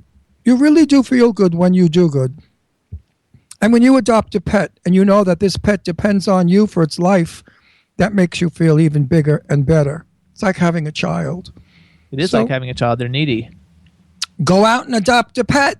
There you go. That's our commercial for that. That's our commercial for the day. Now, are we going to do that movie thing? Yeah, but first I want to say another couple things. First of all, you guys, I want to just do a cool congratulations because you know how, well, I don't know if you guys know this, but like, lots of TV shows have people on after we've had them on, and lots of people just do the things that after we've already done them, whether they're like major shows or minor shows. Lots of people We're being copied all the a things lot. that we do, right? So we had a guest on about 6 months ago. His name was Ross Marcon. He does all kinds of cool celebrity impressions, and he's also on The Walking Dead. He's the first gay character ever on The Walking Dead. He was a great guest. We had a super fun time. Great guest. Last night, he was on Jimmy Kimmel Live, and doing his celebrity impressions of Matthew McConaughey, John C. Reilly, Christopher Walken, Kevin Spacey, Matt Damon, Justin Timberlake, Gary Busey, Sylvester Stallone, Michael Caine, and Christian Bale. I read about it in TV Guide. So I just think it's like really cool. Number one, that's like someone that we picked out is going to be like a really big deal. And now he's on Jimmy Kimmel Live. Look at all the characters he had time to do on a major nighttime talk show. Absolutely, man. We had him first. That was my point. We have so many celebrities first. I mean, what should I say? Look at the people I interviewed. They weren't first on my show, like Lauren Bacall. Hello. But they were wonderful to have. It's wonderful to interview and know famous people. I know mine are the legends of Hollywood. When Jane Russell and I used to run around L.A. together, we'd always run into one of her old buddies. And it would be a character actor from Universal or somebody, it was so wonderful to talk to them. And I would sit there and say to myself, geez, I remember watching this movie on television and this person was young doing this part. And it was always thrilling. I think Jane enjoyed it also because she met a lot of my friends that she had never met. And she was taken by them, Either way, you guys, I think that it's all very, very cool. And to everybody out there listening, that's awesome. And like pretty soon, I hope to see Michael Welch on late night television doing interviews for all his great stuff like he did here on the Jimmy Star Show. Oh, he will. He's a talent in disguise. Not even in disguise. He's a talent. He's a latent talent. There is something about that kid that's going to go because nobody has a work credit like this in such short years. It's amazing. So also then, you guys, so we were telling you before that we're going to do the red carpet for the High Strung movie, and it's on April 8th, and you're not supposed to have your phone on when we're on the air. And I don't. I have the ringer turned off. I can't That's a help no-no. No phones on the air. I have to have it on because Chad texts me all the time. Oh, I leave mine in the green room. But anyway, so we're going to be going to the High Strung movie, you guys. The trailer is awesome. Like I said, it's kind of like Step Up meets Center Stage meets some kind of classical movie type thing. It's directed by Michael Damian. It's got Jane Seymour in it. It's going to be fabulous. Chad, you got the video for that? What video? The video for the High Strung movie trailer. Do I? I sent it I to you. hope so. Let me check. That's what we're all about. I sent it to you yesterday. Plus, we played it once before a couple of weeks ago. I'm going to do the Jane Seymour interview on the car. And a 10-minute, at the after party, because she's interesting and I have a lot of things I want to ask her. And also, hang on. Wait, Chad. just let me finish it. She falls into my legend list. That's absolutely. Chad, do you have it or no? Yes, sir. All right, so everybody check it out. This is going to be awesome. We want everybody to go see it April 8th in theaters. And again, it's directed by Michael Damian. We've had him on the show several times. He's awesome. And here it is, everybody, the High Strung movie trailer. Yay! Yeah. Come on. Yay! I can't remember when I started dancing. It's always just been who I am. The music is always there, burning inside me. If it stays trapped within, I will be consumed.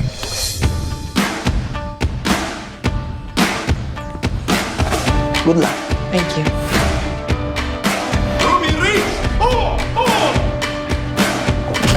Watch where you're going next time.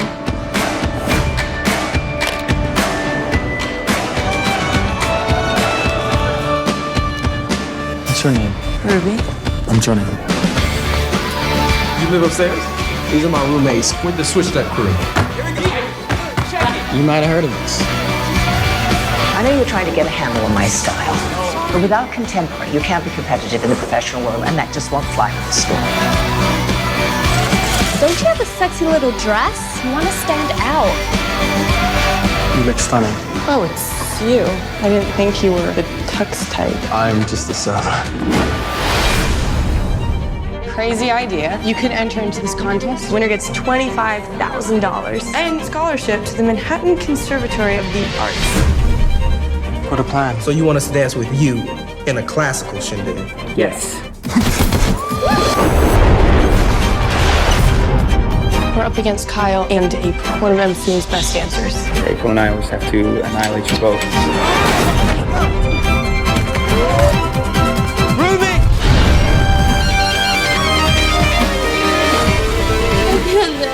Dancers dance, no matter what. Pull yourself together. Don't just dance, screw it, feel it. Harder, sharper.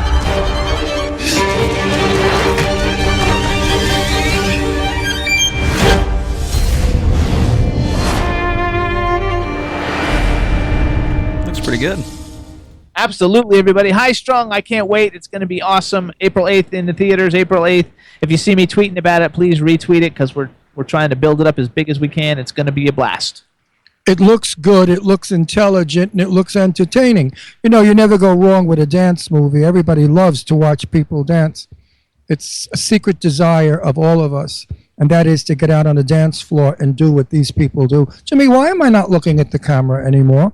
You haven't been on the air for a couple of weeks? No, I'm not I mean, I always look at the camera. That's the first thing you learn in show business is look at your camera. Hi. Okay, what's up, everybody? I'm looking all over the place. It's like I'm comatose. Anyway, now we're going to talk about really good stuff, folks. By the way, I wanted to make one comment before I go any further. Shane Layton is not only gorgeous, but she can sing, and I love that song of hers. I was in her apartment in Florida last year when she sang it for the first time, and I said, Shane, that's going to be a hit. So go out and buy that record Dream of and you guys. make my prediction true. Now, for those of you who don't know, and for those of you who do know, Jimmy Star was adopted. Oh, okay. Now, Jimmy Star, with my sort of encouragement, I said, Jimmy, don't you want to know who you are and what you are? Because I wanted Jimmy to be Jewish. I thought Jimmy looked Jewish, acted Jewish, and did business like a Jewish man. And I happen to have a thing about Italian and Jewish husbands because I've had both. I had a Jewish husband and an Italian husband. So I said, go find out what you are, my sweet. And hello, Jimmy. It's about you, Jimmy Star. I don't know. You were telling you're the Jimmy story. Star. What's Hello. up, everybody? So I was adopted through the Miami Children's Home Society. Right. Back in 1964, which is a long ass time ago, and I paid a lot of money and filled out all the paperwork for them to find out who my parents were, because they said that they don't know who the father is, but they knew who the mother was. And we sent them a bunch of letters and everything, and basically, she doesn't have any interest. Well, what she said was, you have the wrong person and do not bother me. Again. Now, they know it's the right person because they had enough stuff about her. She's 75 years old or 74 years old now. I guess she's moved on in her life and probably never told her husband and children that she got knocked up at 23 years old and cold-heartedly gave away a baby. A child of 16 or 17 having a baby, I could see giving it up for adoption because that child really can't take care of it. Go to school, get a job, it's difficult. But a woman of 23 years old who knew how to open her legs should have at least had the brains to know how to raise a child. And that's how I feel about it. There are many women out there who don't understand motherhood and want no part of it, and they have children, and they want to get rid of that child, get it out of their life, but they're either for religious reasons or too frightened to have an abortion. So they go to a religious foundation or a center like where Jimmy was, and they give the child away. I can almost understand that. But 100 years later, when your child, who happens to be Jimmy Starr, who is a wonderful person, a great man, a famous man, a talented man, wants to come in your life just to say, hi, Mom, what are we all about? What am I all about? What was Dad like? The questions that we all know. And the bitch says no. That's fucked up. Well, you used the word, now you have Thank to pay you, the Chad. fine. Now, the little cuntette says no. That to me is puke, okay? I agree. Here is a wonder. He's not a drug addict. He's not looking for money. He's not looking to con her. He's looking to say, Mom, I'd like to get to know you. The reason I didn't all these years was out of respect to my adopted mother and father. They asked me never to. Since my dad died 6 months ago, I want to. And now I would like to know who you are and get to know you. So if this woman in any way is listening, or if anybody could get to her, she may be listening for all we know. I think you stink in many ways, my dear. And I think you should drop dead in about an hour and a half for being such a bitch. My ex-wife did not see her daughters, Leslie and Deirdre, for 35 years for reasons of her own. Basically a lush, cigarette-smoking drunk, cold-hearted bitch. She died 3 years ago, never seeing her children. Now, does this wretched old lady want to die and not meet the son that she gave away, and such a special son? I don't get it. I come from an Italian background. We don't give away our children. We don't. No matter how many we had out of wedlock, we raise. We just lie about their names and tell them. We do. I have friends of mine that did that. She got knocked up by somebody else. She married this guy and never told the daughter that he wasn't her father. And the kid went through life believing that the fake father was the real father. And it worked fine. Funny thing is, she even looks like him. But that's the story. So Jimmy Starr is Irish and English, Presbyterian, and half Southern Methodist. Wow. No, it's Methodist and Presbyterian, I thought. Whatever it is. I was so disappointed. I wanted him to be Jewish or communist. And they all have bad eyesight. Everybody in my family has bad eyesight. I really don't want only him to have be a reading communist. glasses. I'm kidding about the communist. But I did want Jimmy to be Jewish because I love the Jewish holidays. And when I was married to a Jewish guy before Jimmy, I used to do a Christian Jewish celebration where the Jewish people got Jewish plates at the table and the Christians got Christmas plates, and I decorated for Hanukkah and Christmas together. It was really beautiful and I loved it. So I kind of was hoping he was Jewish. But to be Irish, well, anyway, what can you do? You can't be perfect. I mean, Irish is better than I don't know what, but it's better. I don't know. Irish. I would never want to be Irish. Not that there's anything wrong with Irish. I like Irish people. I have many, many Irish friends. Dad, are you Irish? No. My last name's Murphy. My dad was adopted. Oh, Murphy. So you're another one that doesn't know who you are. My last name should be Tull. That's English. So you're like Jimmy, English, Irish. Why are the English and Irish always getting married? So why are the Italians and the Irish always getting married? I know, but I remember in Brooklyn, back in the late 1950s, if a girl came home with an Irish boyfriend, they would throw his ass out so fast. They'd say, you marry anything but an Irish. They hated the Irish. Italians, the Irish hated each other because they came over at the same time, and the Irish weren't actually, they came before the Italians, and the Irish were very mean to the Italians. They used to call them Dagos, Guineas, Greases, terrible names.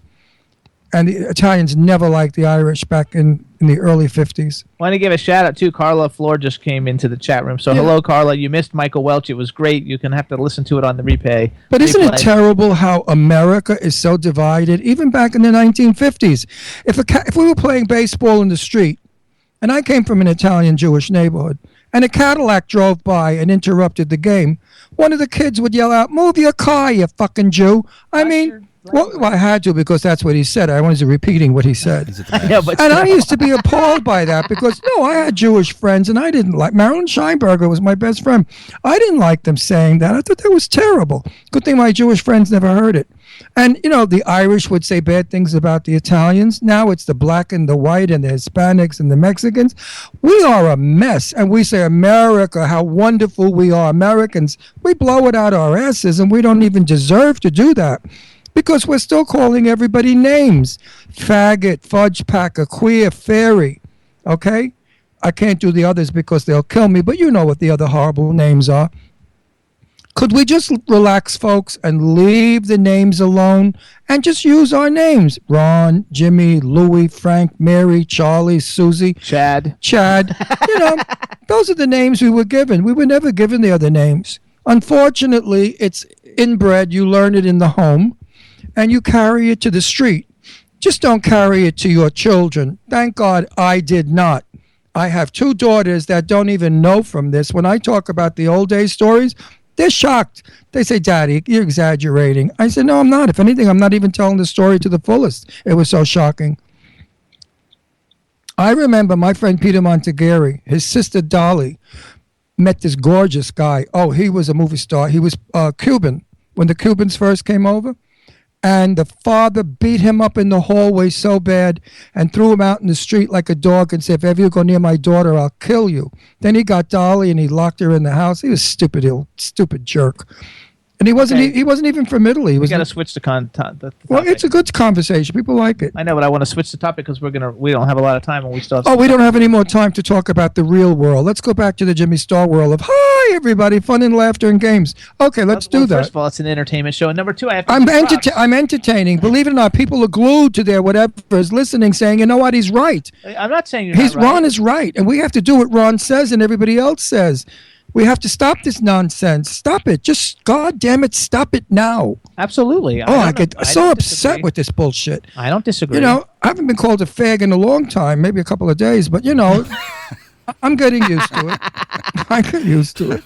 Anyway, so first of all, you guys, we want to thank everybody for all the different ways that you listen to the Jimmy Star Show. We're now on iTunes, and we would love to get some of our SoundCloud plays to go on over to iTunes. And download us. So just plug into iTunes. You can subscribe, and it'll like load to you automatically every week. Just plug in the Jimmy Star Show. It comes up. You'll see the picture of the Jimmy Star Show with Ron Russell with the description, and listen to it on iTunes. But we want to also tell you can get us on SoundCloud, Audio Boom, iHeartRadio, Stitcher. You can see our TV show on Roku. It's free now, you guys. Just go to the Roku channel, type in the Jimmy Star Show. It's free for everybody to see it. Check it out. If you have a Roku, download it. Add your channel and watch all our cool interviews. We're going to have a bunch of interviews coming up very soon. And it's more fun to watch us than listen, I guess. And you can also hear us on WROM Radio, K4HD Radio, Hamilton Radio, Jackalope Radio, WBAD Radio. And you can also find out everything that's going on with the Jimmy Star Show if you check out overthemoonnews.blogspot.com, because Jimmy McCreary does post about everything that we've got going on. We really appreciate that and all the support.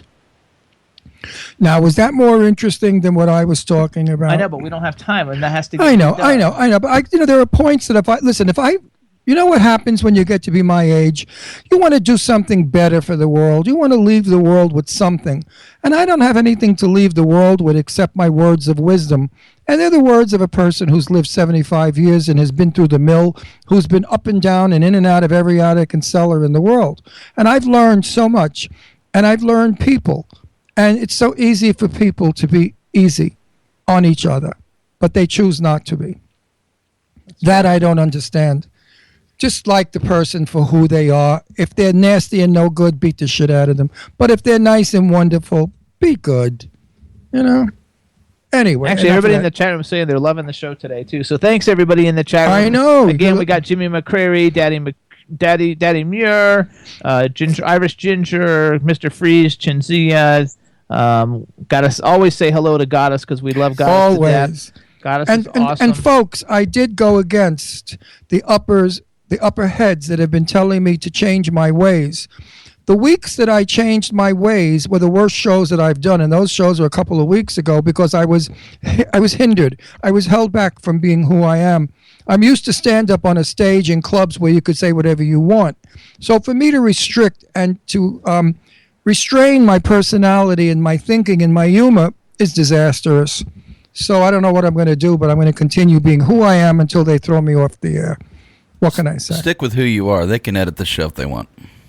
Oh, screw editing the show. We don't like editing Or either. don't Come put it on, on we're their all show. adults They're- that listen to the if they show. complain, don't 3-year-olds put it on don't. the Even station. 3-year-olds don't know how to turn on a computer, I think. And all of our things say explicit content.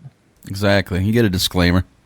Exactly. That's right. Chad's got that disclaimer he plays every time. Yeah, because I can't be like, hello, everybody, this is Ron Russell. But I can't be like that. That's not who I am. It stinks. So also, you guys, we want to thank everybody for tuning in because we've only got a minute to go. Chad, we want to thank you. You're the best engineer on the planet. We love having you engineer our And loved show. seeing you last week. It was so nice seeing you. Good to see both of you. 2 weeks ago, whatever it was. And even Dean, it was nice seeing him too. I love Dean. And also, you I guys. do love Dean. But Dean got too skinny. Tell him to eat, Chad. He looks like Dorothy from The Wizard of Oz. Or a munchkin. Tell him to eat. Roger that. Please, you guys. With that hair comb, he looks like the Munchkins. Because I swear to God, watch Wizard of Oz. The little Munchkin is bald and has that little point in the middle, the mohawk. The Munchkin does. The mayor of Munchkinland. Roger that. Mayor of Munchkin. The mayor. Tell Dean he looks like the mayor of Munchkin. All right, you guys. Next week we've got a great show, and we've got Dot Jones coming on. You guys know her as Coach Beast from Glee. She's freaking awesome. I think she's an Emmy nominee, and we're going to have a really good time. Chad, we want to thank you again. Everybody in the chat room, you guys are awesome, and tune in next week. And please download the show on iTunes and check us out on iTunes. Thanks for tuning in, everybody. We'll see you next week, and have a great weekend. Sitting down and designing, where every man them are thinking, what are we gonna be wearing? Yo, I'm a Liverpool MC, you can't test me. Big up the girls inside the party. Let's get down to crazy Jimmy. Big up myself, the known as Alfie, the one and only, the Turkish MC. Always love the clothes of Jimmy. Bitch, I'm your wanna be. Jimmy Star's new celebrity. We'll take you out to Jimmy Stars. He'll dress you right. You'll feel like